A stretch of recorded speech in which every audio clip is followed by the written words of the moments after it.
Hey people, welcome to Accidental Gods, to the podcast where we believe that another world is still possible, and that if we all work together, there is time to create a future that we would be proud to leave behind to the generations that come after us.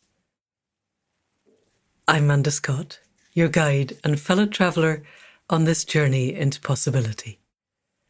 And our guest this week is Hugo Spowers, who calls himself the company Architect of Riversimple, a company in Wales whose purpose is, and I quote, to pursue systematically the elimination of the environmental impact of personal transport, which is huge.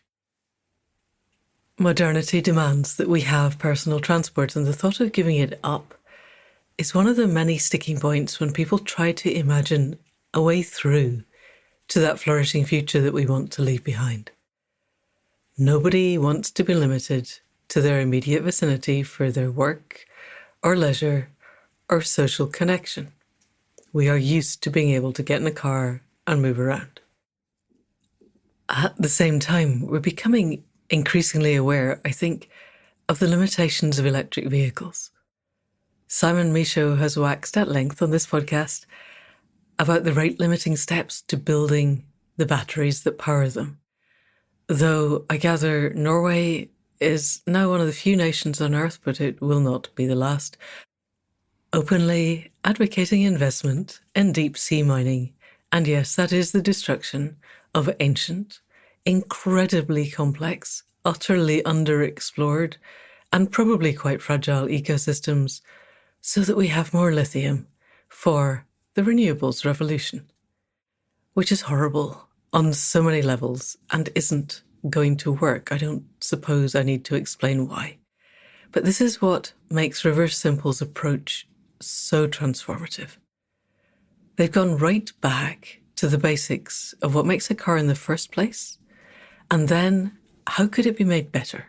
Not just lighter and more efficient and fueled by something that doesn't create greenhouse gases or require the entire destruction of ecosystems to keep it going, but how could it be made so that the aims of the manufacturer and the customer are aligned, and both are aligned with the need for a flourishing planet? On its own, this would be completely inspiring and transformative and revolutionary and all those good things. But that isn't the end. Riversimple is structured with a new, innovative, and I think genuinely, utterly transformative future guardian model of governance, which means that the shareholders are not the only people who have a say in how the company is constructed and how it works. Hugo describes this near the end of the podcast, so I'm not going to go into the detail here. But it does seem to me that if every company on the planet shifted to this model tomorrow, by the day after, we would be well on our way to healing many of the complex aspects of the meta-crisis. It is a combination of business and finance that is powering us over the edge of so many cliffs. And it's not that we can't change, it's that we don't understand what we could change to, and then we don't have the will to make the change happen. Riversimple has the answer to the first part of this. The future guardian governance model is a model that would totally transform the way that we do business and what we consider to be value and what we consider to be useful and how we can work together with the best of human creativity to answer the problems of the moment. As Hugo says quite early on, we know all the answers. We just need to make them happen. So here we are. Human creativity is astonishing, and we do have a lot of the answers. We just have to spread the word. So here we are. People of the podcast, please welcome Hugo Spowers of Riversimple, originator of the Future Guardian model and creator of amazing hydrogen fuel cell cars. Hugo, welcome to the Accidental Gods podcast on this wild and windy morning. How are you and where are you today? Good morning. I'm in our R&D base in Llangrandaid-Wells in mid Wales. Mid Wales. It's actually not very far from us because we're right on the border. I love it. You're just over the hill and another hill. So where are you? Where are we? We're near Bishop's Castle in Shropshire, so right next to the border. Of course. So yeah, it's, we definitely are within visiting distance. I will come and visit at some point when everything is settled down. If everything settles down, I have a suspicion we're going to look back on this as the quiet part, which is quite disconcerting. Yes. Anyway, you are company architect of Riversimple, and Riversimple is, of all the things I've ever seen, one of the most forward-thinking and potentially transformative businesses that I have come across. And it seems to me that business has to be central to how we move forward. We can abandon politics. Politics is not going to get us there. But if business can transform, politics will have to catch up. How did you come to be company architect of such a transformative business? Well, I used to be an engineer in motor racing, designing and building racing cars and restoring old racing cars. It was my business. I set that up, and I was interested in racing car design because it's a very complex field, but it's a very clear objective that you have set to get around a track quicker than anybody else. But there's so many different variables, and it's not driven by marketing analysts or the accountants or anything like that. It's a very pure engineering exercise, and I really enjoyed that. Were you an engineer to begin with? You'd started as an engineer?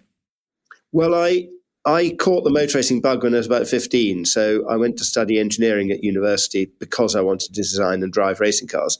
But I had been interested in environment from a much earlier age. And I remember when I was about 10 years old, I knew what an ecosystem was, which most adults didn't at the time. Most adults still don't. Wow. And so I used to defend my role in motorsport over dinner with friends in the light of my interest in the environment on the basis that motorsport is the quickest and cheapest way to make combustion engines more efficient, which I still believe is true. It's a bit like a war zone. People aren't clock watching, waiting to go home at 5 o'clock. You can't postpone a race. It happens when it happens. And it really focuses the mind. And when you have the mind focused, particularly productivity is greater, but particularly creativity goes up by an order of magnitude. And that level of engagement with a problem breeds a very fascinating and invigorating atmosphere. Can I also ask, I imagine, and this might be my projection, that you're also fairly well resourced. So a lot of, exactly as you're saying, a lot of the problems that assail ordinary businesses of being hampered by the marketing department and everybody is just basically there towing the line and doing as little as they can to get away with earning a salary, all of that is gone because you're all focused. You know you want to win the race. It's a black or white. You either win it or you don't. And you want to win it. And you're not as worried as we would have been in veterinary academia or as other people are in ordinary businesses about we're going to run out of money and then we're finished. So we have to start earning. Is that the case? Well, it is definitely a two-tiered world, right, like the rest of the world. And at the top, there are some unbelievably well-funded organizations. I, to be clear, was not involved in Formula One. It was my own business. It was in single-seat racing cars, Formula Ford, Formula Renault, Formula 3. And I think it's fair to say that there are some people who make a lot of money at the top end of the ladder, but the bulk of motorsport is done on a cost-minus basis. People are doing it because they absolutely love it and want to do it. And they struggle to remain involved. And certainly my business was a business that reliably lost money. But I had another business in the same workshops that restored old racing cars for wealthy customers. Right. And that funded the modern motor racing that I was doing. Oh, well done. But it didn't fund it well enough. And we were always scratching. And quite frankly, I was also, as we moved up through the motor racing ladder, the budget for motor racing goes up very dramatically as you move up, Okay. but the income from the restoration business wasn't going up to match it. Right. So that was a problem. It wasn't a model I could continue with. But also, I was losing interest in motorsport. The motivation wasn't really there. And without the motivation in that sort of atmosphere, you simply don't have an earthly chance. And the real final nail in the coffin, if you like, was that I reached the conclusion that we needed to get rid of combustion engines altogether. So making them more efficient, prolonging their tenure, didn't really stack up as a reason to remain involved in motorsport, and so I got out. You were making that decision based on ecological grounds, not the most efficient way to win a motor race is to not have an internal combustion engine. No, absolutely. That's pretty radical. It was. I mean, it's radical anyway, but it would have been radical if you decided the way to win a motor race is to have, I don't know, a rocket-propelled jet, and then you're definitely going to win. Steering and braking might be a bit of an issue, but you might win. No, it was definitely the environmental issues that I recognised we needed to move on from combustion engines altogether. And I thought that the only future for sustainable transport was better batteries. And that's basic science, big labs, big corporations, not my sort of world at all. And I now know that it's not possible unless we find a new element between lithium and hydrogen in the periodic table. We're not going to have a fundamentally lighter battery. Okay. Well, they'll get a little lighter, and their cycle life will improve slightly. But you're not going to get a 1,000-kilo battery down to 100 kilos, which is what you need to do to have a truly sustainable car, in my view. Okay. And so I got out not knowing what I was going to do, but I knew it was going to be nothing to do with cars. And I definitely wanted to remain in the private sector. I feel, as you said in your intro, that business absolutely needs to lead the way through the transition that we've got to navigate. And so I was treading water and went and did an MBA at Cranfield, knowing I disagree with most of what I was going to be taught, which I did. Wow. But I felt I ought to speak the language a bit better. And just before I went there, I did a course for 3 weeks, 1 week of which was with Paul Hawken, who wrote a book called The Ecology of Commerce that I'd read in the early 90s. And he was also working at the time on a book that came out a couple of years later called Natural Capitalism with Amory Lovins from the Rocky Mountain Institute. And we went rock climbing for a day on the Devon coast. And he was telling me all about fuel cells. And I'd never heard of a fuel cell before. I had no idea. And the work of the Rocky Mountain Institute and in what they called hypercars. And I realized that the technology existed, but you just needed to make an entirely different sort of car. The pattern of relationships between all the components in the car needed to be completely different. And that systems integration is really where the big leap is available and the big opportunity. And that's what motorsport's all about, systems integration. It's about the whole, optimizing the whole system rather than trying to optimize the bits in the system. And of course, the auto industry isn't in a position to throw the baby out with the bathwater and rethink the car from the ground up. So this was an opportunity I felt I could really step in. Okay, so there's several threads I want to go on. At some point, I want to explore single passenger cars, but let's leave that aside for the moment and go into, can you unpick for us the difference between a fuel cell, which a catalytic fuel cell, and burning hydrogen as an energy source? Because it seems to me there's quite a lot of BP and all the other delightful fossil fuel companies are getting to the point where people don't want methane pumped into their houses anymore because it's not necessarily a grand thing, and we're busy telling you, if a cow eructates, it's going to destroy the planet, but it's okay to keep cooking on methane. This is not, the cognitive dissonance of that will get through eventually. And so they're saying, okay, we'll just pipe some hydrogen with the methane and then it'll all be fine. And everything I'm hearing is that's going to burn and create oxides of nitrogen that are many, many, many times more greenhouse gas potential than methane or carbon dioxide. So that's not a starter. Can you explain the physics and chemistry of why that is different to a fuel cell? Yes, absolutely. And a fuel cell, it took me a while to really understand what a fuel cell was. But the best way to explain it is to go back to the school experiment of electrolysis. We're all familiar with the idea of a beaker of water. You put in some water and 2 electrodes, and you pass electricity through the electrodes. And you're putting energy into the water to split the water molecule into its hydrogen and oxygen constituents. Water's a very low energy state. You can't burn water. It's lost all its energy. And this is why the myth of cars that run on water is effectively another version of perpetual motion. There's no energy left in water to extract. And so when you do electrolysis, out comes the hydrogen and oxygen. And that energy's been put in, split the molecule, and created some 2 very high energy molecules, H2 and O2. And when they combine, they normally go bang. Right. And give off the energy as heat. Okay, this is how the Hindenburg goes up. It's exciting and there's a lot of flames. Well, yes, there's more to that story than meets the eye, and it was really the kerosene and the aluminium oxide, not the hydrogen that burnt. Oh, really? But anyway, we can go visit that later. In a fuel cell, on the other hand, you put the hydrogen and oxygen back into effectively the same device that you electrolyzed the water in. And you make the same reaction happen, but in reverse.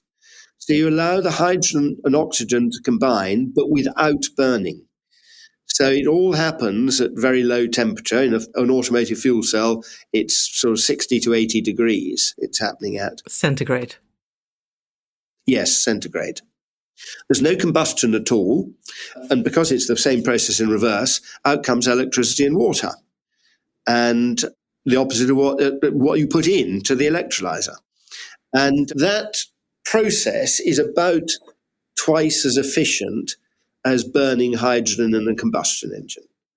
But also, there's no combustion, which means that the NOx issue you were referring to doesn't happen. When you have NOx coming out of the tailpipe of any combustion process, it's not a product of the fuel. Petrol has got no nitrogen in. So burning petrol can't produce any NOx, which is a nitrogen oxide. But the air has nitrogen in it. Yes, the NOx comes from the air. You're burning the air that's going through the process. And it's an unfortunate, unintended consequence because you're not really getting much energy out of that. You want to burn the fuel, not the air. But unavoidably, you do burn some air, and that creates NOx, which creates the problem. And many problems of its own. But in a fuel cell, you have no combustion, you don't heat it up hot enough for any nitrogen to oxidize. Okay, let's try and keep this simple. I just want to explain for people listening that NOx is NO with an X for the number, because it can be nitrate or nitrite, it can be NO2, NO3. Let's go a little bit deeper into this. Air is 18% oxygen, 80% nitrogen, and the remaining 2% is other stuff, some of which is CO2. And in my head, and I think a lot of we're just going to burn hydrogen and it'll make water and that'll be fine, brigade, who want hydrogen to be the answer to everything, it seems to me that when you combine hydrogen and oxygen in a hot atmosphere, inevitably, some of the nitrogen is going to oxidize. That's the nature of combustion in an 80% nitrogen air mixture. How do you manage to make sure that combining 2 highly combustible things, which is hydrogen and oxygen, everyone's very, very careful not to have anything around oxygen in an operating theatre because otherwise it goes up with a big bang, and hydrogen's even worse. How do you manage to take those 2 volatile gases is the wrong thing, high energy gases, and not allow combustion to happen? How do you prevent combustion from happening? Well, you don't. In combustion, you need heat source to perpetuate the reaction, and the gases need to be in contact with each other and mixed, in fact. In a fuel cell, They never actually mix. So the hydrogen is fed in through one side of a membrane, and the oxygen, the air, on the other side of the membrane. And this is getting quite technical, but what happens is that we have platinum very finely divided on the hydrogen side of the membrane, and that ionizes the hydrogen. So it splits the hydrogen molecule into 2 hydrogen atoms, which are positively charged, and 2 electrons. So it separates the molecule into these constituent parts. The hydrogen proton can go through the membrane to the other side, but the electrons can't. And basically, there's a voltage gradient that's pulling the electron in the other direction. Right. Okay. And pulling the hydrogen proton through the membrane. They're pulled in opposite directions. Okay. And the hydrogen proton goes through to the other side, where it can combine with an oxygen atom. Right. And the electrons that are needed to complete the party and make a water molecule has to go all the way around the circuit, the outside of the fuel cell, through the electric motor, and come back in the other side to combine with the oxygen ion, the hydrogen ion, or two of them, and create a molecule of water. And this is how you get your electricity?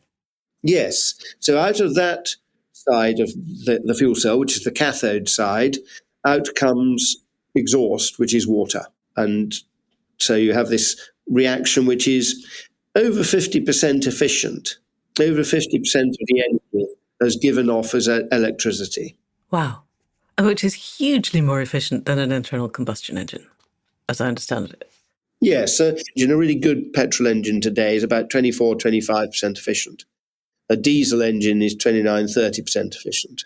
But a fuel cell, depending on exactly how you operate and exactly what power it's operating at, is between 50 and 65% efficient.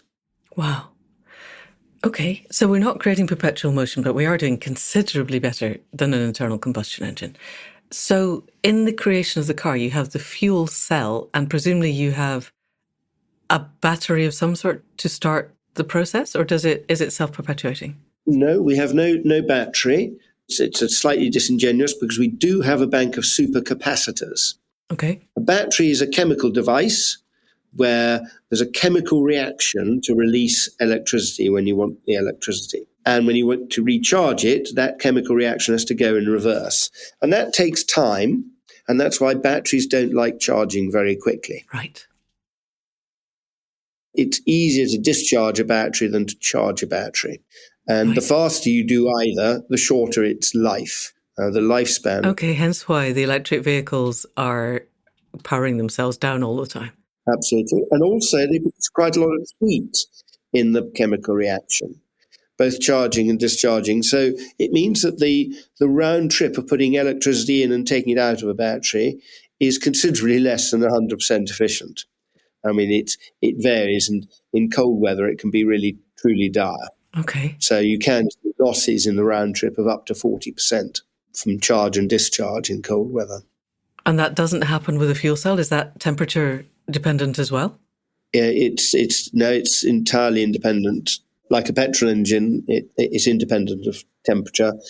It does have starting problems like a petrol engine. If you leave a car outside with no antifreeze in the water, you're going to damage the engine, and you'll damage a fuel cell likewise. So you do have to do, in very cold temperatures, sort of -10 and below, you have to do something to preheat the fuel cell before you turn it on. Okay. Otherwise you can damage it. Okay. Once it's running, it generates enough heat to keep itself at its optimal operating temperature. Okay. So the obvious question that's arising just now, I want to know more about the car, but the obvious question is, why has the entire motor industry gone down the electric vehicle route and not down the fuel cell route? Because you're much more efficient. It doesn't require that we undertake deep sea mining to find the lithium from, so far relatively untouched ecosystems. There seem to be no downsides. Why is it that we're all being flooded with electric cars and trying to work out how to charge them when we could be using fuel cells? I think I might come back to that question because I realised I stopped short of finishing my previous answer about explaining the car. So we have a bank of supercapacitors, and capacitors are devices that store electricity, but they don't have any chemical reaction. They store static electricity between a positive and a negative side with an insulator in between. And because there's no chemical reaction, you can throw this static electricity in very quickly and take it out very quickly and very efficiently. quickly. So the round trip efficiency is over 98%. Wow. And also, in our capacitors, we can put up to 1,000 amps through one of our capacitors. So they charge very, very quickly. And we essentially, with the fuel cell, create electricity on demand. It doesn't need to be stored anywhere. We have electric motors in all four wheels, and the primary source of that electricity for driving when you're cruising at a constant speed is from the fuel cell. And you run the fuel cell to provide exactly the electricity that is being required at that moment by the electric motors to cruise at that speed. Those electric motors, though, are also the primary brakes.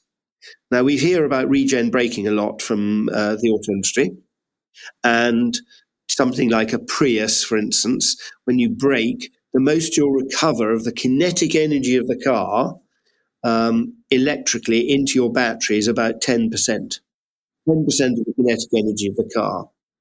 And that's because you've got electric motor on the front wheels and not on the back. So you've got to use friction brakes at the back, and the battery can't charge very quickly. So the motor can't do all the braking that's needed at the front wheels. More braking happens at the front wheels than the back because the load is transferred to the front when you brake. And as a consequence of that, you have this very low regen efficiency. Still, for the auto industry, the friction brakes are the primary brakes. They're called the foundation brakes. The legislation is all written around them being the foundation brakes. In our case, the electric motors are the primary brakes. We sort of, architecture, if you like, think about these as our foundation brakes, which is a totally different way of thinking about them. And that electricity goes into the bank of supercapacitors, which is a reservoir where we can store not very much electricity. We can store less than 1 kilowatt hour in our fully charged bank of supercapacitors. But we can throw it in there and take it out very, very quickly. And when you accelerate, the fuel cell only provides about 20% of the power for the acceleration. The other 80% of the power comes from these supercaps. So it can produce a lot of electricity, but not for very long. But we don't want it for very long because very soon you're at top speed. And you actually want somewhere available to put the electricity in when you slow down again. Right. So it's a buffer that provides the power you need, that marginal extra power for acceleration and actually for hill climbing. And when you're braking or coming downhill, they're being charged up. And this allows us to think of the sizing of all the powertrain components completely differently. In a conventional car, if you want better acceleration, you need more power. So you need a bigger engine, more powerful engine. And because of that, you have a higher top speed, whether you like it or not. Okay. They're very tightly coupled in scientific terms. Increased acceleration increases the top speed, and so that's why all cars today have a redundant top speed. Okay, because it's way more than would be safe to use on the road. Well, yes, exactly. But you need the power to be able to accelerate safely on a slip road, particularly if it's going uphill to join a motorway, for instance. Yeah. And so you can't have really feeble acceleration today. And you only use about 20% of that power when you're cruising on the motorway. Even in a sort of basic small car like a Fiesta, you'll use about 20% of that peak power when you're cruising at top motorway speeds, 75 miles an hour or whatever. And you only accelerate for about 10% generously of the life of the car. So it means that the engine is 80% redundant for 90% of its life. Right. It's a brutal way of putting it, but it's absolutely true. And then same is true of the transmission, the gearbox and all the shafts. They're sized for the maximum power. Right. And so all these bits are much heavier than they need to be for 90% of the time. But then the chassis has to hang on to these heavy bits in accidents. That's really the governing factor in how heavy the chassis is. And so the chassis is heavier than it needs to be. And then you need more power. So it's an arms race, and it's a vicious circle going up and up.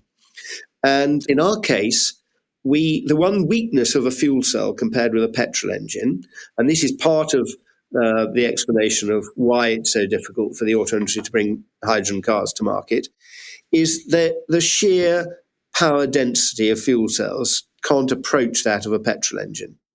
Petrol engines, you get an awful lot of power from a very small box. And you can't get the same sort of electrical power out of a fuel cell from the same volume. However, in our case, we're only sizing the fuel cell for that 20% power that you need for the constant cruise. Right. We're not leaning on it for the other 80%.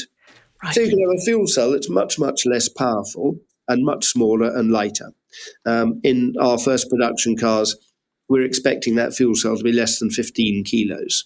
Whoa. To give you some idea. That's a bag of horse feed. And that will keep the car. This is initially a two-seater designed for local use with very good acceleration to 60 miles an hour, about 9 seconds. So that means that the fuel cell is sized just for the maximum constant speed. As I say, it's only 15 kilos. And we use these capacitors for all the transient power. Transient means the spikes, the acceleration, the hill climbing, and negative spikes, so braking and descent down hills. And all that is taken care of by the supercapacitors. And it does two things. One is it enables us to have a very small fuel cell, so the power density of fuel cells doesn't matter anymore. We've still got the same size engine bay as anybody else has, and we only need a fifth of the power in it. So easily done with the fuel cell. But the other thing is that it means that acceleration and braking become entirely independent variables. As I said, if you want more power in a conventional car, you end up with a higher top speed. They're very tightly coupled. For us, they're quite separate. So we can choose the maximum top speed we want, and we can choose the acceleration we want. Okay. And we have very good acceleration to our top speed. You don't creep up to the top speed. You go straight there. Wow. And you can creep there. You just can't go 5 miles an hour faster. Okay. And the third variable in this is energy efficiency. And we choose our top speed and acceleration that we want, and then we optimize the whole vehicle for energy efficiency. And we can have better acceleration with the same top speed, or we can have a higher top speed with the same acceleration. But if we do either of those, we'll have slightly lower energy efficiency. Okay. And it means you can tailor the car, the powertrain, to deliver everything you need and nothing you don't. There's no redundancy in the system. And it leads to this virtuous circle of mass decompounding. You've got a very light fuel cell, only 15 kilos. You've got no gearbox and shafts, just got cables going to the wheels. Right. And so you've got a much lighter powertrain. If you've got a lighter powertrain, you can have a lighter chassis. And then if you make the car out of carbon fiber rather than metal, it gets lighter still. And then you need less power. And because you've got much lighter weight, you can have much narrower tires and still have the same grip. Right. And because you've got much narrower tires, you don't need the power steering system. So you can just get rid of that. And you don't need power-assisted brakes because your leg is quite adequate to deliver the braking power you need on the pedal. And all of these things, both these iterative loops and the step changes with systems like power steering, we refer to as mass decompounding. And as you go through all this, you're reducing the material content and you're reducing the energy required to get around. Right. And you're also, a whole raft of other negatives to heavy cars in terms of air quality from tire emissions and things like that. I mean, your tire emissions are entirely pro-rata to mass. You have twice the weight of car, you have twice the tire particulates in the air and in groundwater. Right. So there are huge benefits to reducing weight, and it becomes safer for everybody. Right. So presumably your rate limiting step on the design of the actual car is safety. It has to be a certain mass and structure so that it's basically a safe box for a person with a slightly squishy body to be in. But beyond that, if you didn't have to have a person in there, well, then it wouldn't be a car. But you could design it to be very sleek. But it seems, looking at your website, that your drag coefficient is way, way down. And is that because there's less mass, or is that because you've done innovative things in aerodynamics as well? That's purely aerodynamics. I mean, there are cars with a lower drag coefficient out there now, but not at the size we're at. It's much easier to get good drag coefficient on a bigger car. Okay. And so we've got a very, class leading, I'd say, drag coefficient of a car so small. And we have a completely smooth under tray. We Right. haven't got exhausts and all these little dingly-dangly bits underneath the car. It's a completely smooth under tray. And the design of the profile underneath the car is almost as important as the upper surfaces of the car. We've got a huge venturi if you look at it from behind. And all these things are about reducing drag. Now, it's important to point out or even admit that this is not the car we're taking into volume production. It was never briefed to be a usable everyday car for mass market use. It was really to develop the technology and to show it off, quite frankly. So the brief didn't have things in there that are in the brief for the car we're working on now for volume production. And the three key things, I suppose, are that we want a seat that's a couple of inches higher, so it's easier for old people to get in and out. We want, yes, it's a very low car, and we want better rear three-quarter vision. It's a bit like a sports car, which is no good in London traffic, for instance. And finally, a bigger boot. And Right. so the powertrain that we've developed is the powertrain that's going into the production car. The construction methods we've pioneered are all how we're going to build the new car. And so really finalizing the production car is a packaging exercise on the technology that we've already developed and proven. Okay, because the original car, the one that you brought when I met you at Craven Arms, that way back before COVID, looked like a DeLorean. I mean, it was very smart, but it did look like a racing car. So we're going to end up with one that middle-aged ladies, which I still count myself as, although probably on the upper end of that, could go and get the horse feed and bring it back, stick the dog in the back, and it would all be safe and drivable. So the big question. Well, it's multiple big questions, starting off with what is the top speed and the acceleration, because my inner geek wants to know these. But how do people go about getting one? How soon is this going to be in production? Before that, though, I have another question, which is why have you not been bought out by BMW or one of the Japanese firms?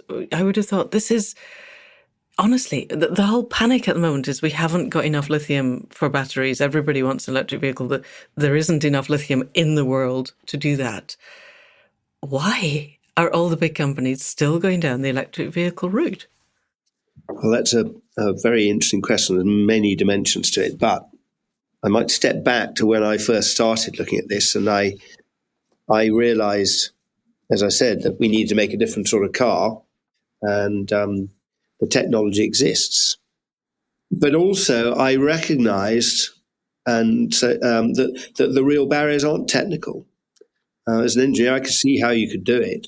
The barriers are to do with people and politics and inertia in our systems. And I did a commercial feasibility study on bringing this to market in '99 in my MBA. Wow. To look at all those barriers.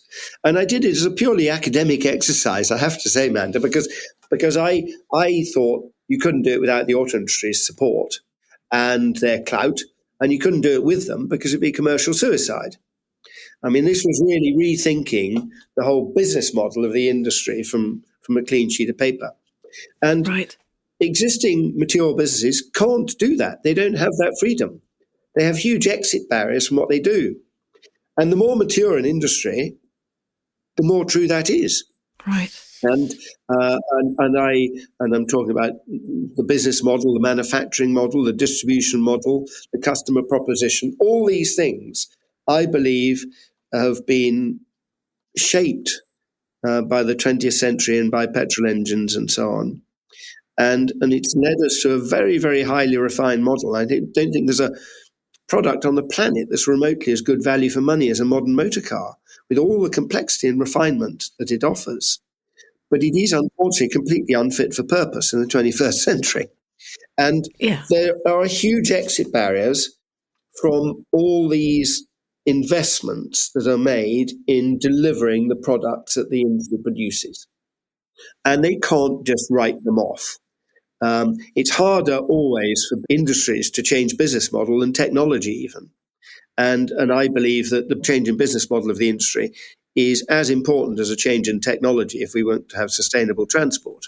And they just can't do that. So that baggage, if we were to partner with a major manufacturer, that baggage will become our baggage. Right. Because for them to have an interest in us, we'd have to do something that's useful for them that they could adopt.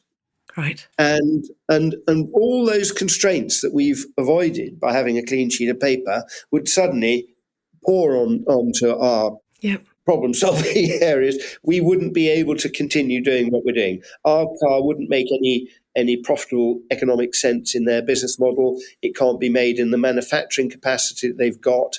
And so we've got a very good working relationship with some of them, particularly with Toyota. We have a shared interest in seeing hydrogen come to market. But I don't think that any of them think that they could do what we're doing. I mean, there's plenty of very bright people in the industry. They understand what we're doing, but it wouldn't really suit them.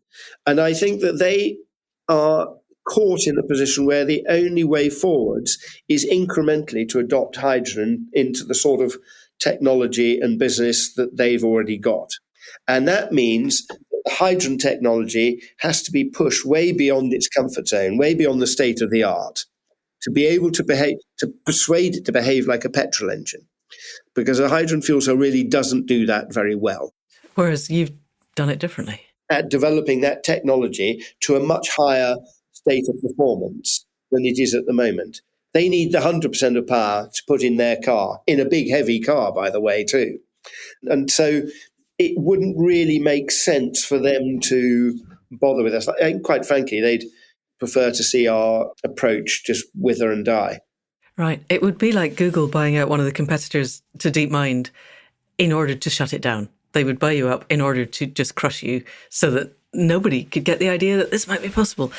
Because what you have just described is why we are where we are, why we're on the verge of the sixth mass extinction and racing towards tipping points, is because the inertia in the system of business as a whole does not allow the innovation of which humanity is capable. It's horrible and terrifying, and we could get lost on that. Let's not. Let's take a slight step off the tracks and look at your other innovation, which I think is even more exciting and which would potentially provide an answer to the problem we've just defined, which is your future guardian governance model. Because if every business on the planet were to incorporate that tomorrow, then they would behave very, very differently, I think. So can you tell us how you took a blank sheet to business as a whole and worked out a transformative way of doing that also?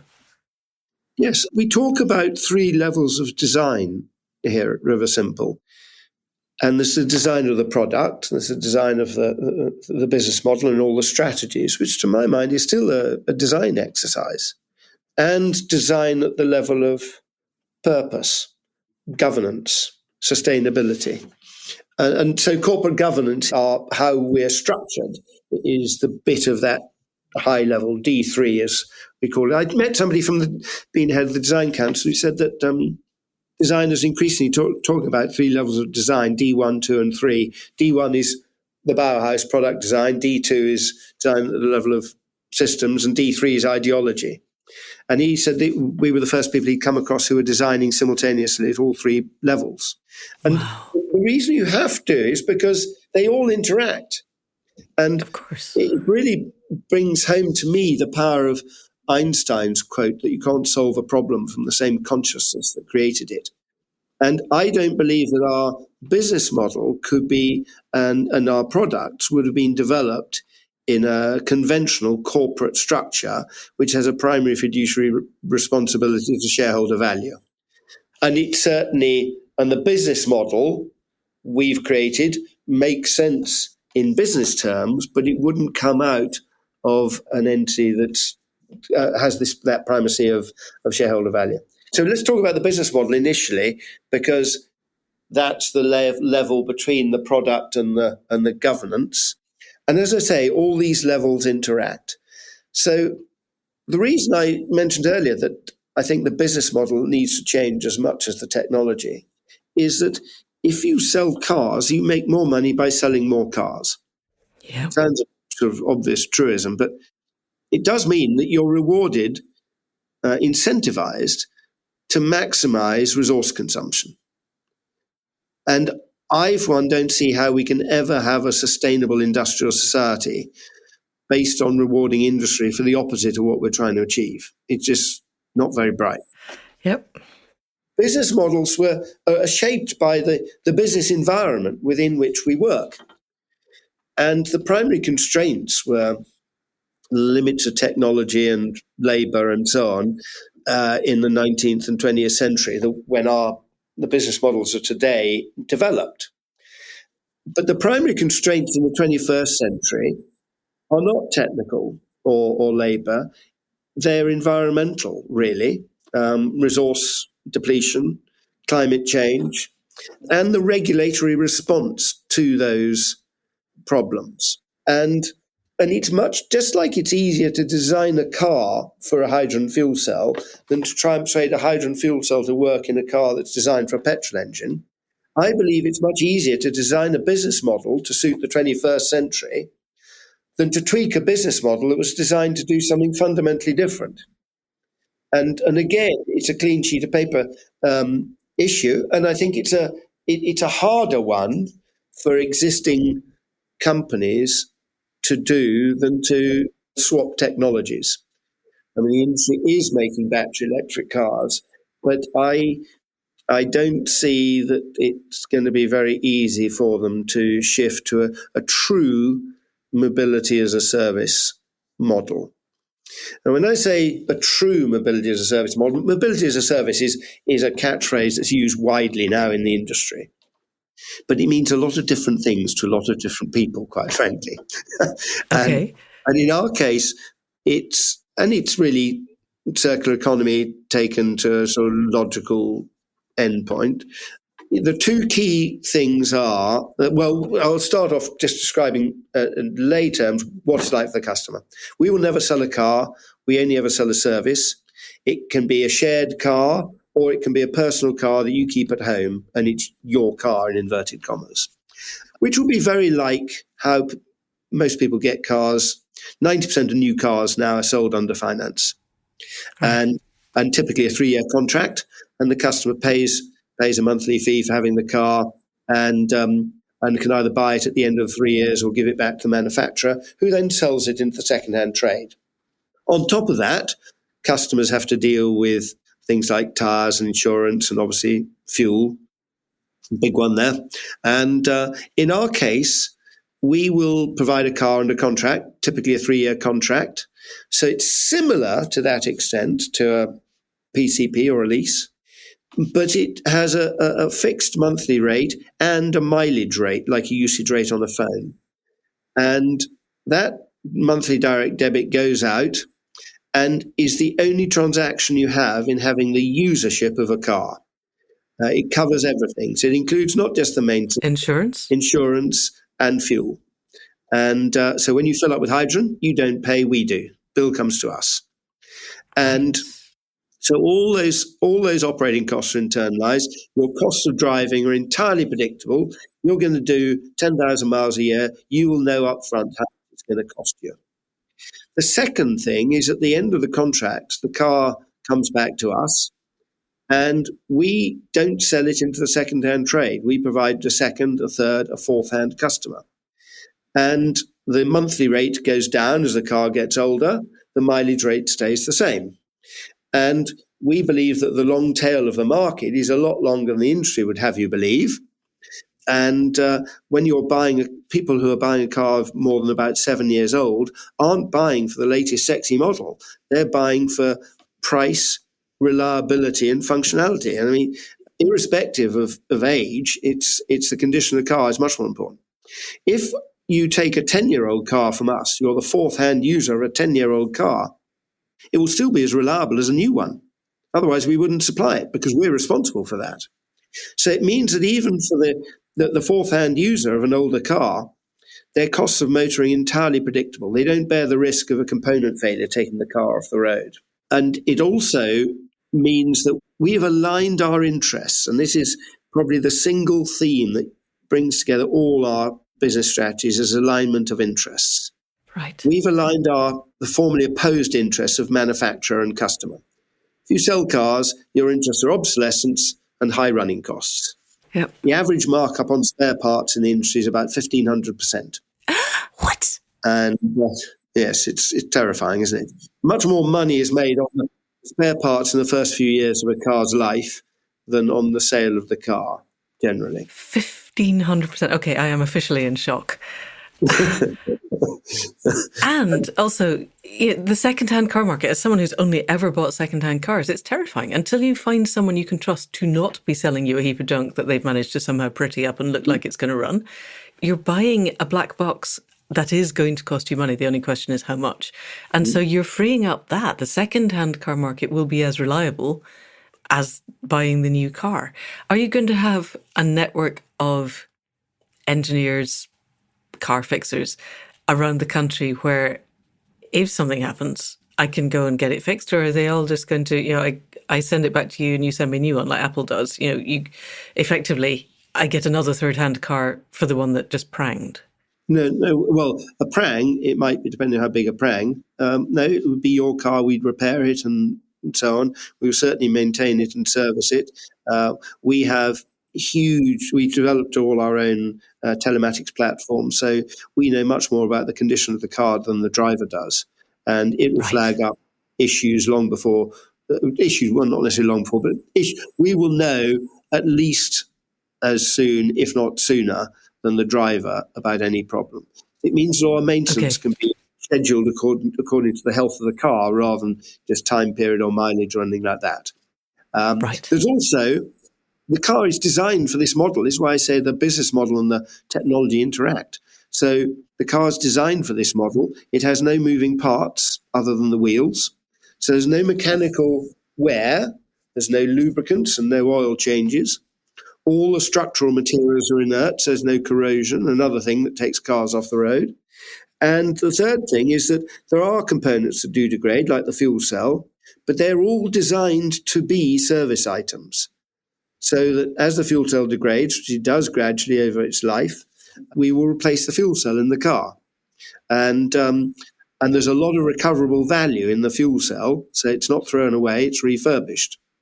And those three things between them mean that we can quite confidently model our future production on a 20-year car life. The average car life in the UK is 14 and a half years, so 20 years doesn't sound that much more.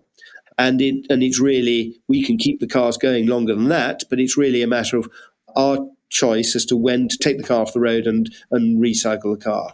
But because we know it's going to be ours when we at the end of life, we design it for maximum recovery of value, not just raw materials, but components that can be refurbished, like fuel cells and electric motors. And they're much higher value than just the raw materials. And for the industry, end-of-life liability is regarded as about a €200 liability under EU legislation at the moment. But for us, it's a credit. We also design it to maximise the length of the revenue stream. Our interest is longevity, not obsolescence. Right. You want these cars on the road 30 years from now to be just as happy as they were on day one. And presumably you can update the software. So somebody, I don't know, an AI that can talk to you while you're driving or whatever, you can just update the software in the car and the structure of the car carries on exactly as before. Absolutely. The software evolves rapidly all the time and will continue to do so. But our interests, unlike the industries of obsolescence and high running costs, ours is longevity and low running costs, because we're paying the running costs. It's worth our while investing in efficiency because we're paying for the hydrogen for the life of the car. The industry at the moment, we think efficiencies are something that the industry might be keen to pursue. But we argue there's a negative incentive commercially to improve efficiency because it does cost more to make a more efficient car. But customers will never pay a premium for a more efficient car. They always discount future savings almost to zero. And it means that this reduces the margin, which is very, very tight already. In our case, we're paying for the fuel. So there's a driver not just to comply with tailpipe emissions, but to excel on the metrics of energy consumption. And we need, I believe, to have a sustainable industrial society, we need to align the interests of manufacturers with the outcomes we as a society seek. And at the moment, as I said, they're completely opposed. And because the interests are opposed, because sustainability is a cost on the bottom line, it means you need regulation as a damage limitation exercise to rein in all these profits that are exacerbating environmental problems. If, on the other hand, you turn all these costs into a source of competitive advantage, it's much better business because we're not betting our future profits against known resource trends, for instance, and against future legislation. We're turning all these problems into a source of competitive advantage. So we have a driver to excel in terms of resource conservation, energy efficiency, etc. And so it's good business sense, but also it means you don't need the regulation. You don't need to regulate companies to make more profit because they're quite keen to do that anyway. So if you turn sustainability into a source of competitive advantage, the regulation falls away. So you will need some regulation, presumably, on safety structures of the chassis or the capacity of electric brakes. I'm interested in, you said that at the moment, the industry and the regulation is geared around kinetic braking, friction braking, and that you're going to go for electric motor braking. Does the regulation even allow for that just now? Or are you going to have to get someone to rewrite the regulation so that that's an okay thing? You have to demonstrate the safety of the braking system, and cars are using regen braking at the moment. As I said, the Prius will only recover about 10% of the kinetic energy of the car. We can recover 55% of the kinetic energy. That's why we've got four-wheel motors. We want four-wheel braking, and when you press the brake pedal, we don't want to use the friction brakes except in emergencies. And so all our braking, 99% in sort of normal duty cycles, is electrical. Our brakes, actually, friction brakes also come on below 10 miles an hour because it's very difficult at that speed to get the voltage out of the motors that you need. And also, the kinetic energy of the car is proportional to the square of the speed. Okay. So at 10 miles an hour, there's only about 1% of the kinetic energy left of what there was at 60 miles an hour. Okay. So it's not worth worrying about that 1%. And finally, we want to use the brakes every time you go out so they don't get rusty. Okay. So at slow speeds, parking and things, you want the friction brakes. Friction brakes. I'm thinking the software in this. I'm imagining, first of all, that presumably you have smart braking. You put your foot on a pedal, but the electric engines on each wheel will work out the amount of braking you need on each wheel, which is amazing and much less skidding likely. And lots of water on the road or ice, your skid potential is much less. I'm also wondering, this is just my own obsession, are you now using AI, or is there any of the useful AIs that can help the design of the software to make that even smarter? This seems to me that one of the ways where AI is not going to go rogue and kill us all, but we can actually get exponential improvement, is bringing AI into your design and control. Is that a thing? Yes. We have got a very small team with a very big agenda, and we do talk about AI, and we would love to have a team looking at it. Okay. We can muse about it a little bit, but we don't know enough and haven't spent enough time thinking about it to really be able to answer that question well. Now, I'm sure there are good uses of it and that we will be able to apply. We haven't gone there yet, but it is in our portfolio to be looking at before we get to production. And definitely in terms of the production ramp up, which is a much bigger team of people and a much bigger budget, we would absolutely be looking at that. There are opportunities there, but I think they are to optimize the overall product offering. I think the fundamental big bites of the cherry are ones that human brains can and have envisaged.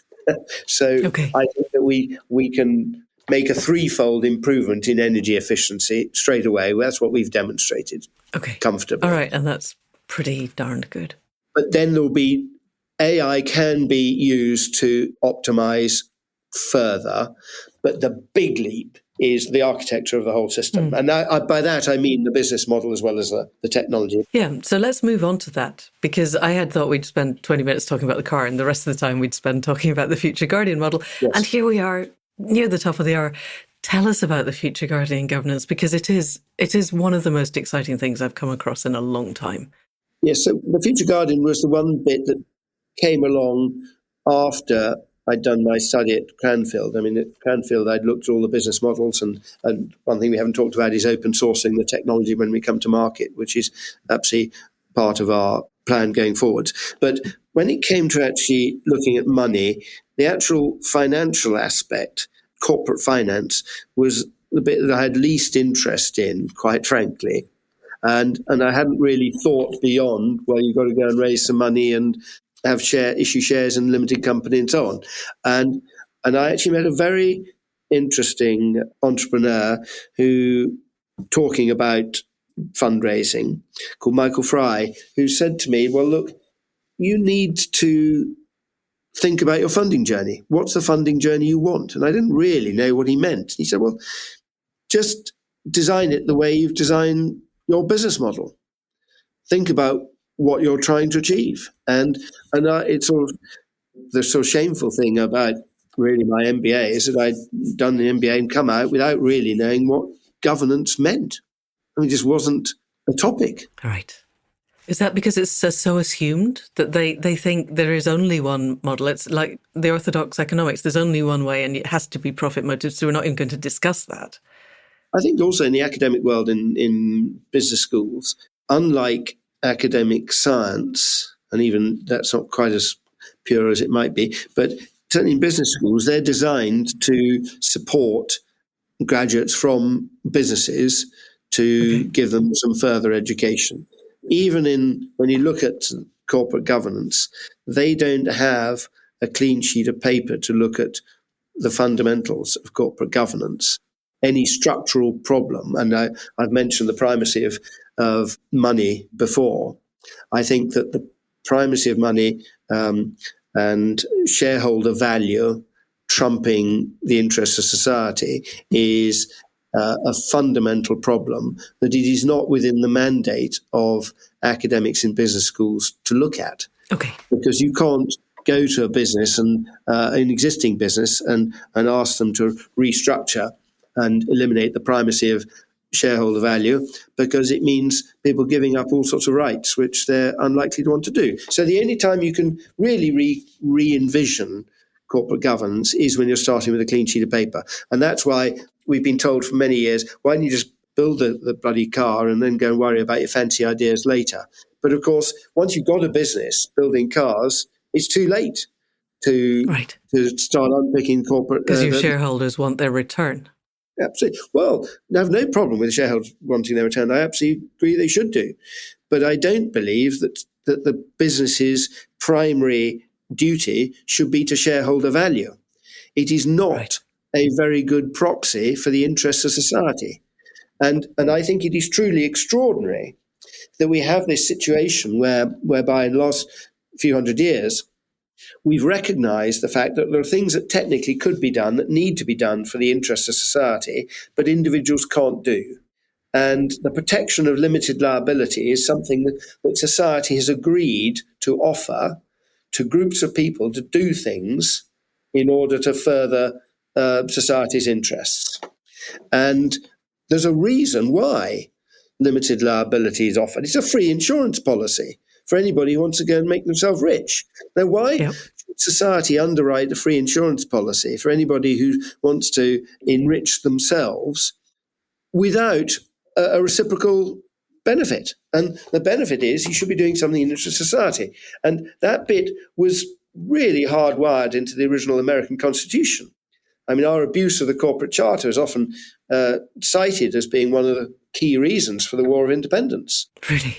The corporations, when they were granted the protection of limited liability, it was only for a 20-year period. There was no automatic right of renewal. They couldn't operate outside their own state. They couldn't own another corporation. The license could be revoked at any stage if they were deemed not to be operating in the interests of society. And then gradually, that got even more firmly entrenched until the Civil War came along. And both sides just wanted munitions. And all the legislation was just given away to benefit of the arms companies. And then Lincoln was assassinated. Ulysses Grant came to power. He was a bit of an alcoholic anyway, but he was also totally in league with the arms companies. And so one of the key things was that corporations were specifically excluded from the protection of the Bill of Rights, because corporations have no limited lifespan, which people do. And in 1886, the Supreme Court finally caved in and gave the protection of the Bill of Rights to corporations. And so it's all gone a bit pear-shaped in America, I think. But it's the very simple thing that I struggle with is that it is a huge privilege, limited liability. And why should society give that privilege for free to anybody to do anything they like and be prepared to pick up the tab? It's got to be some sort of responsibility to deliver benefit to society. And that bit's been completely lost. And I find it weird that it isn't questioned. So much isn't questioned. We're going to run out of time, and I so want to know more about the future Guardian governance. So tell us, I hear absolutely all of that. The current model is designed to enrich the already rich, and the rest of the world is falling apart as a result. What is the model that you've created that seems to me could mitigate that? And if it could be imposed on everybody else retrospectively, it's all politics. We could do that. But anyway, what is your model? Tell us about how it works. Yes, well, it is absolutely a for-profit model, and I believe it's a better structure for investors, actually. But it's starting from the point of wanting to ensure that the business is aligned with the needs and interests of society and the environment. And so there are two classes of shares, also at the basic structural level, two classes of shares. There's one class of equity shares, only one class of equity shares. They're all equal. The shares that I have in the company, the shares that investors buying into the company have, they're all the B investment shares, and they all carry equity rights pro rata to the number of shares you own. So very familiar model. But they have no direct voting rights in the company. There are only 6 voting shares, and they're called the A custodian shares. But they have no equity rights. They only have voting rights. And the board's duty, as in a normal company, is to the voting shareholders, the A custodian shares. And those 6 shares are held by 6 companies limited by guarantee that are not part of our group. They're independent companies, and no money flows through them, but they represent the 6 critical stakeholders on whom the company depends. And they are the investors, the environment, the staff, the customers, the suppliers, and the community. And we define the community as all those bodies who have no direct commercial relationship with the company, but are a relevant and affected party. So local government that's interested in employment, bodies interested in road safety or air quality, things like that. Okay. And the board's duty is to those shareholders, but it's to balance and protect the benefit streams of those 6 shareholders. So it's phrased differently in our articles, but it is still the primary fiduciary responsibility. And the investors have indirect voting rights, and the investors control the investor custodian.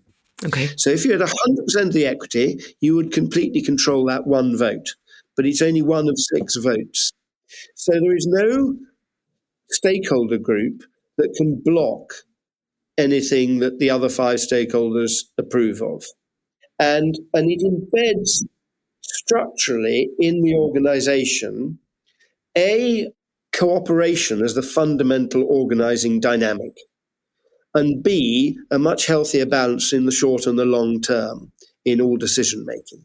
So the first one is we are often compared with the Mitbestimmung in Germany, where 51% of the control is in the hands of investors, 49% in the hands of the unions. Now that, of course, embeds confrontation as the fundamental dynamic. Yeah.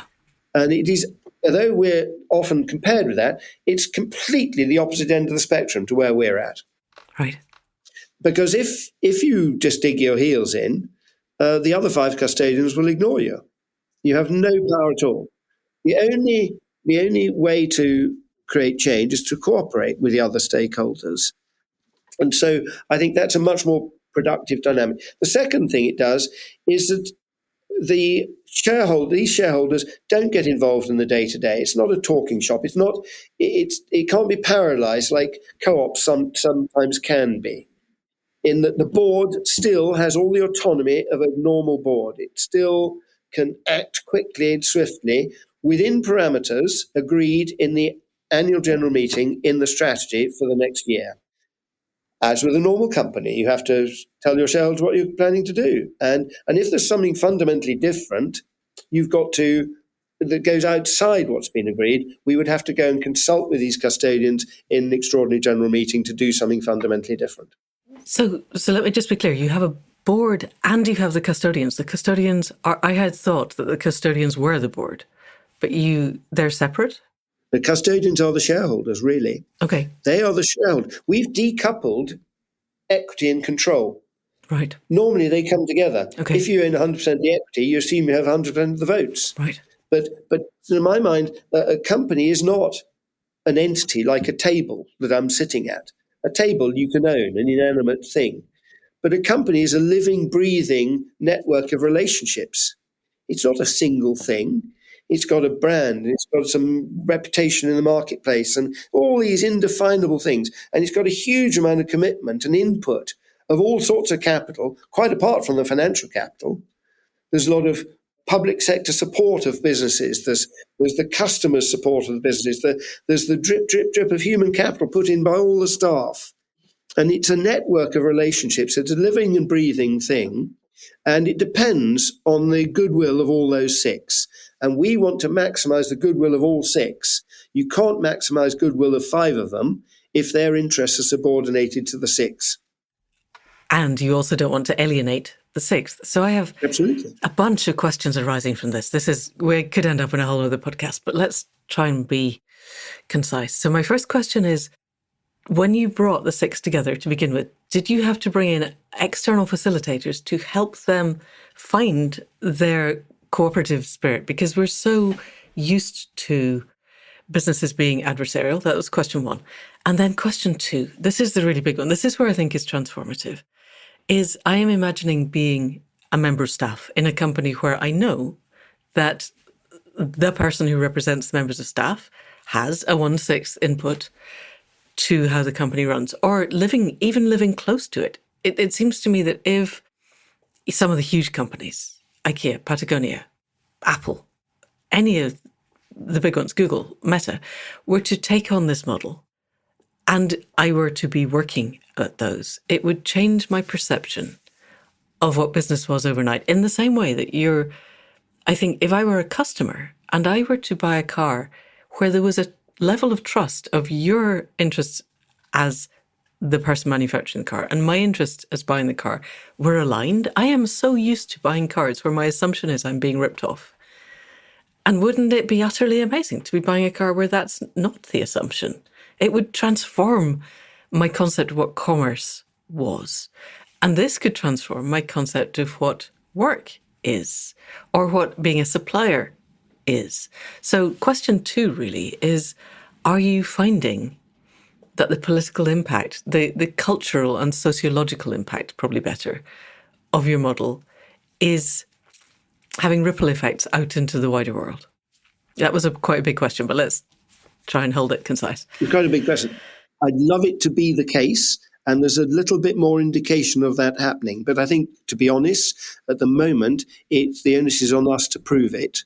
Okay. We're still a pre-revenue company, and I think that it has taken a while, but it's definitely much more true now than it was. It's taken a while for the team to really have any sense of that ownership of the business. Right. And it's all been a bit hypothetical and theoretical to date. Having said that, we have had some trying times, and I think there's one instance, I won't go into great detail, where I think our governance model has saved the company from going off in a rather more mercenary direction, or in a very mercenary direction, where however much we've got this drafted in our articles, until we're actually in revenue, ultimately we're vulnerable to the taps being turned off for any funding. And so whatever the Articles of Association say, if investors don't support us, we would have to drop our governance model. And we were once in a situation where that potentially could have happened. And it didn't. And I think the governance model really proved itself.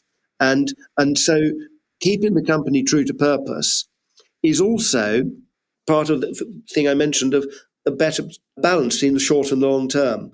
At the moment, particularly with publicly traded companies where shares are very liquid, whatever the board's intention is and their understanding of the long term, they absolutely are at the mercy of market makers, those in the market who play the market, who want to capture value rather than be partners in creating value. Right, the vultures. There are lots of really good investors out there who want to invest long-term in business and help create value. But there are people who will use the liquidity of the market to manipulate the market, short sellers being the sort of thing you hear about all the time. And consequently, even the best boards are driven primarily to ensure that the short term, you don't have a chink in the armor that people can lever at. And it leads to all sorts of very unfortunate situations. I mean, I think Dieselgate and Deepwater Horizon are two extreme examples, but they're absolutely examples of where prioritizing short-term returns over long-term benefit streams to other stakeholders, i.e. the environment and the community and so on, has won the day. And these short-term behaviors have been absolutely catastrophic for the investors. Yeah. So we think that the model we're talking about is a much sounder investment for investors who really want to partner in creating value. And it's taking the concept of democracy to the corporate world. If you have a primacy, we regard sort of traditional model as a one-party state. Now, one-party state can be very dynamic and really act quickly, but in the long term, they've proven themselves not to be not as resilient as a democracy. And we believe that by giving voice to all the stakeholders, stakeholder engagement taken to a logical conclusion, giving all those stakeholders a voice, will actually build a much more stable business. But you do have to make sure that the board has all the autonomy and agility that is needed in the private sector. I could even also continue the parallel with a democracy in that the four pillars of a democracy are the independent executive and legislative bodies, independent judicial system, and a free press. And in our case, the operating board is the executive body. It's the lower house, the House of Commons, that actually runs the company. The legislative body is what sets the direction. That's the custodians, the shareholders. They ultimately have power over the board and they can sack them. The judicial system is what is traditionally done in a half-hearted way, I believe, and compromised way by non-executive directors. But we have a separate board, a stewards board, who, for instance, appoint and sign off audits. And they are there to monitor the behavior of the board. They don't jointly vote with the board on anything. They're completely independent, but they're effectively the independent judicial system mediating between the operating board and the custodians. And then the free press is a principle of transparency for us. So we've all heard of the need to know basis. You can't know anything unless you need to know it. In our case, we have a principle of transparency bounded by a need not to know basis. So anybody can know anything that they want to know as long as there's no commercial reason why we can't tell them. Right. Hence the open source. So there are things that tell everybody in the business, some things that could be used by other businesses to our negative effect. I mean, there are trade secrets and things like that. But as long as there's no reason why they shouldn't know it, they have the right to know it. The only people not bound by that principle are the stewards board, who have access to any information that the board has, can sit in on any board meeting, and it's like discovery in any judicial case. In a court case. So, yeah. Right. But we trust them not to be selling whatever they're getting to Toyota, even if Toyota wanted it, which clearly we've established they won't. They're tightly legally bound by their duties as a director of the company. So that's Okay, that's good. So I have one last question because we're so far over time, but this is so exciting and interesting. We said quite near the top that business is going to have to be part of the solution. We've established a belief that most businesses have innate inertia that will not allow them to do this. But then we're back to, it's easier to imagine the total extinction of all life on Earth than it is to imagine an end of predatory capitalism. But we're just redefining predatory capitalism as business. And that what we would need in order to make the changes that you're describing in the timescale that I think is necessary, and I would imagine you think is necessary, would be political will. And I'm wondering, have you had any interest from the political establishment of this country or any other country? It doesn't have to be the lot currently in power, because they're clearly not going to be in power for very much longer. Anybody in the governance system looking at what you're doing and going, yep, we could impose this across the board and the world would change tomorrow. Is that even on the horizon? Well, I don't think anybody's about to mandate that our governance model should be used elsewhere, but there are people who've been talking about whether it could be applied in their organisation. So we are beginning to make some headway. And also, there's a Stanford professor who I spent a workshop with, who felt that the one thing problem that kept him awake in terms of problems facing humanity is reconciling capitalism with the needs of society. And he thought that our governance model could potentially do that. And he was suggesting that the cohort of interested Stanford graduates could provide this custodian model to young companies starting up, so they don't all have to do it from scratch. And they could provide that custodian facility to get companies going. So there are areas like that where it could be interesting. I do think that governments will be supportive once we're in revenue, employing people and making a profit. Until then, I don't think, as you said right at the beginning, I don't think that the change can be driven by government, but I think it can support once you've taken the initiative. And I think we will get a lot of, we do have conversations and constructive conversations, I have to say, increasingly with people in the political sphere. And we've now got some proper support from industry leading figures. So Jürgen Meyer was the chief executive of Siemens until 3 years ago. He's now our deputy chair. And he's very active and very well connected politically. He's deputy chair of the Northern Powerhouse and chair of the Digital Catapult. And he's very focused on the circular economy, on hydrogen, and on the supply chain, where he believes that the fuel cell vehicle supply chain is the big opportunity for UK auto.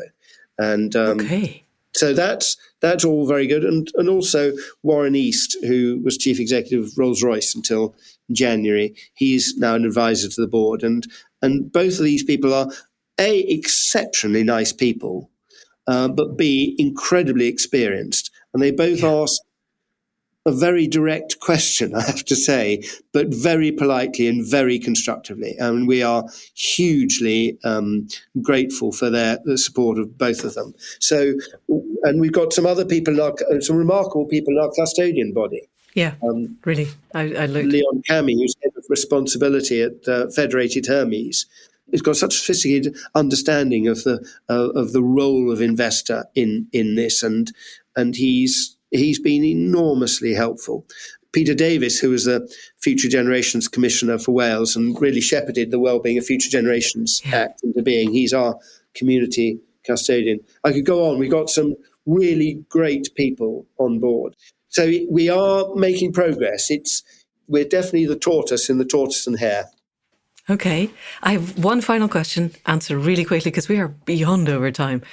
When does the revenue stream go on? When can people begin to, I was going to say buy a car, but clearly buying a car is not a thing. When can they subscribe? Or if they feel they want to help you along in the process, how can they best do that? Well, we are really grateful for any introductions into people and companies who want to collaborate with us, invest in what we're doing. And we also have funded ourselves on crowdfunding over the last 6 years. And we will try and maintain the opportunity for the crowd to continue the journey with us alongside the larger scale investment that we're talking to people about at the moment. And the other part of your question is that we hope, all being well, that we will be in volume production in early 2027, Q2 2027.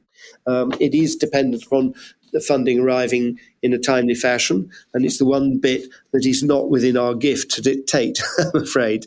But Right. Early 2027, we also have got a fleet of our cars at the moment in beta tests with real customers paying the commercial rate that we expect in Monmouthshire at the moment. And it's really testing customers' perception of the value for money for what we're offering and refining our service proposition, how we provide the car and how we support customers in the market, what they like and dislike about the car, what's missing, and it's all informing the development of our production vehicle. Super. And presumably we're going to need a lot of hydrogen points where you can fill up with hydrogen, which it would be a rate limiting step at the moment. We've got infrastructure partners who we're working with, and there are plenty of them wanting to invest in infrastructure. They don't even need a subsidy, unlike battery charging. What they need is concentrated demand. So this is why we're doing local cars, because we put a large number of cars in a small area. You don't need a nationwide network, and it means that they've got a business case for making the investment. In fact, one of them says routinely, look, if there's any subsidy, don't give it to us. Give it to the cars, because that creates the demand to justify our investment in the infrastructure. So it's much, much cheaper at scale than battery charging. So we really don't see that as a barrier. Fantastic. Okay, I want you to bring them to Shropshire. It's just right next to Monmouthshire almost. We could do that. All right, Hugo, this has been so exciting and so interesting. And I'm beyond impressed at the level and the scope of your innovation. I had a whole question stream on how did the MBA at Cranfield cope with all your new ideas, but that's a whole other podcast. Let's let that go. Thank you so much for coming on to the Accidental Gods podcast and for doing all that you're doing. It's brilliant. Well, thank you very much for the opportunity, Amanda. I really enjoyed the conversation. We'll come back in 27 when we've got cars on the road. We'll maybe do a live one in the car. So. That would be really exciting also. Wonderful. Super. Thank you. Well, there we go. That's it for another week. Yet again, we could easily have talked on for another hour. There's so much else I wanted to know about hydrogen production and storage and transport and availability, and so much more that I wanted to go into around the Future Guardian governance model and how could we spread it around the world. Sometime in the future, when we're nearer to this car coming into production, we will have another conversation for sure. In the meantime, I have put links in the show notes. If you want to explore it, please go there. Have a look. If you have any way of bringing something like this into your work, into your business, please do it. Because asking the questions is the beginning of a radical act. Why are we not giving an equal voice to our staff, to our customers, to our supply chain, to the environment, to our local and national communities? Why are we not? Why is it just the vulture capitalists who get to benefit so that yet again we are socializing the risks and privatizing the profits, and that's what got us to here. So go on the website, see if you can get your head around what they're doing and how and why, and then see if you have any leverage to bring this out into the world. There is no point now in waiting for our political leaders to rescue us from the crisis of the moment. That's not going to happen. I don't know that anybody listening to this podcast ever thought that it would, but it quite clearly isn't now. It's up to us. We are the people we have been waiting for. So please go onto the Riversimple website, sign up to the newsletters, explore what they're doing, see how we can magnify this out in the world. Thank you. And that apart, we'll be back next week as ever with another conversation. In the meantime, huge thanks to Cara C for the music at the head and foot, to Alan Lawls of Airtight Studio for the production, to Anne Thomas for the transcripts, to Faith Tilleray for all of the amazing work behind the scenes, below the radar. And, as ever, enormous thanks to you for being there, for caring, for getting it, and for listening. And if you know of anybody else who would be even remotely excited about this new concept of how we can do business, or excited by the new ideas of how we could create cars that are not going to destroy huge swathes of the planet, then please do send them this link. And that's it for now. See you next week. Thank you, and goodbye.